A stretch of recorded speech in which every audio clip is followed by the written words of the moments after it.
کسی دولت آخوی داومی به طایبت بخواه آوا کرن جیران من بری لیرو کدا تجارت کرگارا خاینتی نکرد با ملت به عرب را نکرد به فرسان را نکرد تو بودم به جیرانی خرابالت هم دیگه مغول را دست پی بکن مغول دا و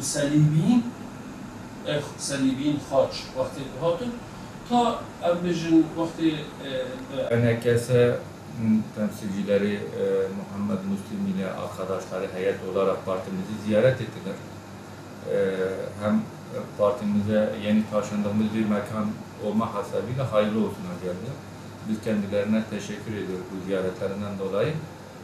Tabii bu arada ziyaretin kapsamında da gerek Suriye'deki olaylar, gerekse Irak'taki 25 Eylül'de yapılacak olan referandumla alakalı görüş alışverişinde bulunduk. Vermiş oldukları değerli bilgilerden dolayı ziyadesiyle memnun olduk. Bilgilendirdiler bize bu konuda. Biz de buradaki bakış açımızı, partimizin 25 Eylül'deki referanduma bakış açısıyla ilgili düşüncelerimizi kendilerine aktardık. Bu ziyaretten duyduğumuz memnuniyeti de kendilerine dile getirdik. Teşekkür ediyoruz.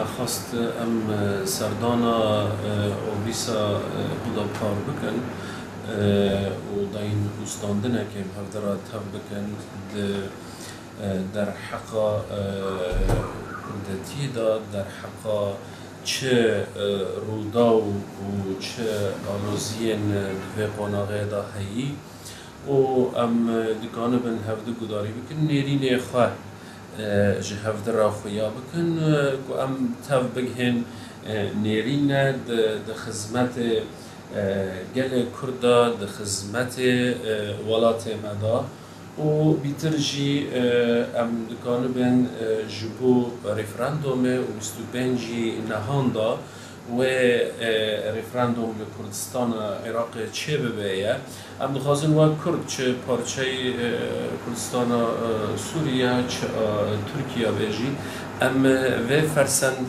دیروکی سرمرا در باس نبه ام جی خودی درک هون لوی روجه و خدان هلوست بن جبرکو کرد او جی ملتکی دیروکیه گوناره دوی بیرگیه دا تجاری نکیمی ترک و عرب و عجم ام جی خدان مافن خدان دیروکن خدان زمانن جی حق مه ام جی رفراندوم چه بکن و وینا ملت کرد گرگه جیران ما برای می ترک برای می عرب برای می فرس او ناجی دکانبن و رفراندومه به حرمت لبنیرن او وینا کردی او ناجی دکانبن قبول بکن و بیترجی ام و کرد ام دکانبن خودی در کهن رفراندومه و ام که خشن ما دا اینستاندنک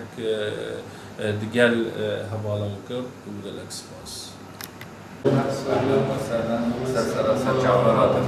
بذار برای خیلی جو که انشالله دستگاه ما بالا